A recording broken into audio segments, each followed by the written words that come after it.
Nous avons commencé le projet. C'est un projet industriel et c'est un projet qui prend du temps. Notre site est un grand complexe industriel. Il y a l'unité de production de bière avec une capacité de 1000 casiers par jour. Nous avons l'unité de production d'eau avec une capacité de 2000 bouteilles par heure. Nous avons une unité de production de whisky avec une capacité de 100 litres de whisky par jour. Nous avons une boulangerie avec une capacité d'utilisation de 20 sacs de farine par jour, avec possibilité d'extension, etc.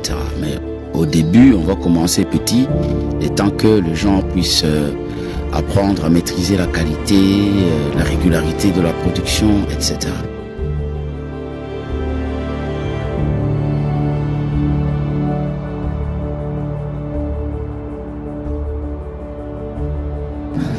Nous avons une unité de production des œufs avec une capacité de 2300 pondeuses, donc ça veut dire 2300 œufs par jour. Et la porcherie, c'est une porcherie qui fait environ 36 mètres. Et puis nous avons des étangs. On a 8 étangs avec possibilité d'extension. J'imagine qu'on pourra atteindre 20 étangs avant la fin de l'année. Ça dépendra des moyens que nous aurons. Et puis nous avons une unité de production d'aliments pour bétail. Donc vous comprenez que tout ça, ça prend du temps, il faut une certaine programmation des activités, etc. Quand je suis allé à Kinshasa, je devrais d'abord m'occuper du travail parlementaire qui n'est pas de tout repos parce que ça vous sollicite énormément pour l'intérêt de la ville, de ma circonscription.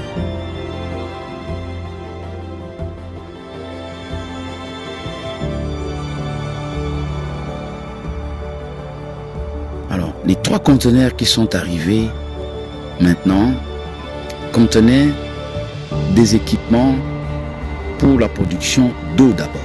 La ligne complète de production d'eau, c'est-à-dire sortie, tank, stockage d'eau, jusqu'à la sortie des packs d'eau.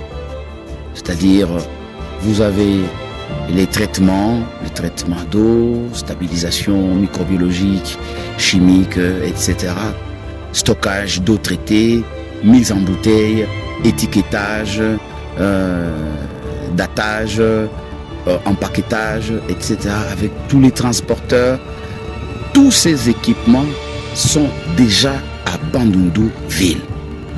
Et puis, l'usine que nous avons installée avant, c'était l'usine de production de bière, mais il nous manquait la ligne de mise en bouteille de bière.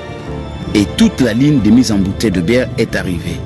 C'est-à-dire lavage de bouteilles, transport de bouteilles, remplissage de bouteilles, étiquetage de bouteilles, datage de bouteilles, empaquetage, etc. jusqu'au bout. Donc, au stade actuel, nos 3 lignes principales de production de bière, d'eau et de whisky sont prêtes.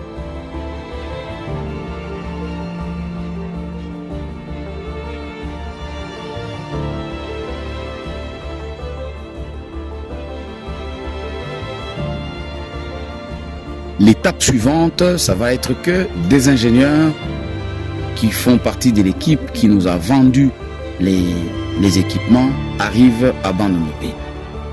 Nous aurons 2 phases. Je pourrais même dire 3. Première phase, un ingénieur qui viendra pour l'installation de la ligne bière. Donc installation et finissage de la ligne bière. Deuxième étape, un ingénieur qui viendra pour l'installation complète de la ligne production d'eau et de whisky. Troisième étape, enfin les deux ingénieurs, les deux premiers vont venir pour 20 jours, ça fait 40 jours. Et il y aura un troisième et dernier ingénieur qui va venir pour rester avec nous ici à Bandundu-Ville pendant 60 jours. C'est lui qui va lancer la production au niveau de notre site.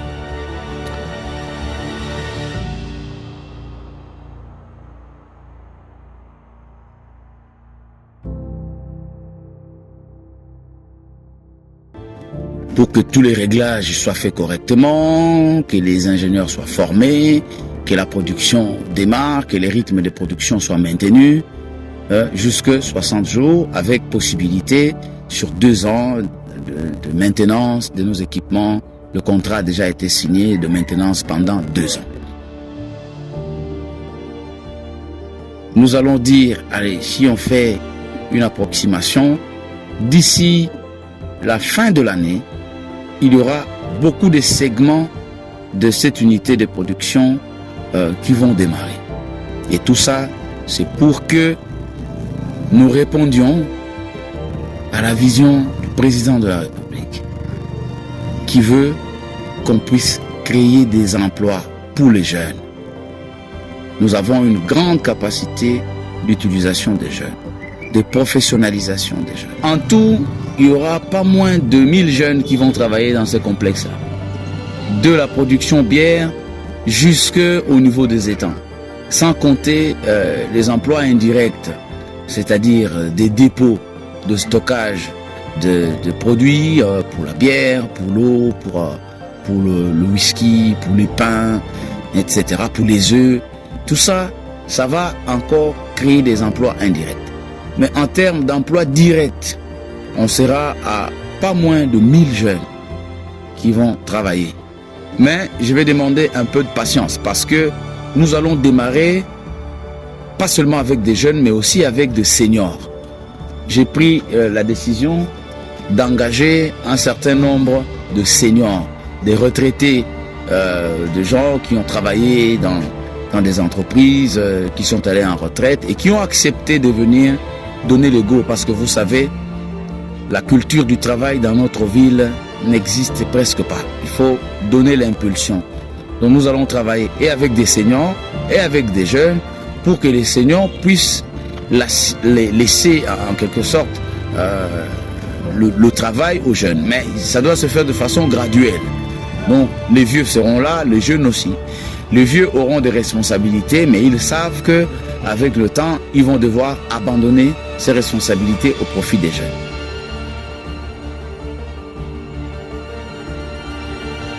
Ce que je fais moi en tant qu'individu, je suis cadre de l'UDPS, je suis socialiste. Je suis socialiste. En tant que socialiste, je faisais rire les gens qui sont venus me voir. Je leur ai dit que je n'ai pas encore fini la construction de ma maison. Parce que le chef de l'État est de la même école politique que moi, qui veut que ce soit le peuple d'abord. Ce que nous faisons, c'est le peuple d'abord. Le peuple d'abord, ça veut dire l'emploi aussi, l'emploi des jeunes, etc. Et le chef de l'État ne peut qu'être accompagné. Si nous ne l'accompagnons pas, qui vont accompagner le chef de l'État? Tout ce que nous faisons, c'est pour accompagner le chef de l'État dans sa vision, que les gens se disent, au moins pendant les 2 mandats du chef de l'État, il y a eu ceci, il y a eu cela. Et je vous informe que je me battrai bec et ongle pour qu'à l'inauguration, le chef de l'État vienne ici, qu'il vienne voir. Vous avez vu qu'il y avait des conseillers du chef de l'État qui ont défilé ici. Son conseiller et son assistant personnel, etc. Les équipes de la présidence sont venues ici. Donc le chef de l'État est informé sur ce que nous faisons ici à Bandundu-Ville. Et rassurez-vous qu'il va venir ici pour voir tout ce que nous avons, parce que nous créons un modèle qui pourra être dupliqué dans plusieurs villes de la RDC. Donc, rassurez-vous que ce que je fais, c'est au nom de Fachi Béton. Au nom de Fachi Béton.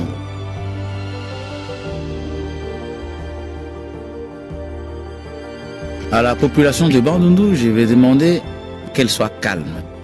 elle a fait un bon choix. Je remercie toute la population de Bandundu qui m'a voté très massivement. Et je suis comme une mère. Je dois préparer la nourriture pour que les enfants mangent. Ce n'est pas l'impatience des enfants qui fera que je puisse raccourcir le temps de cuisson, etc. Qu'ils soient calmes. Ils ont un député valable qu'ils ont élu et qui va valablement représenter la ville au niveau de Kinshasa.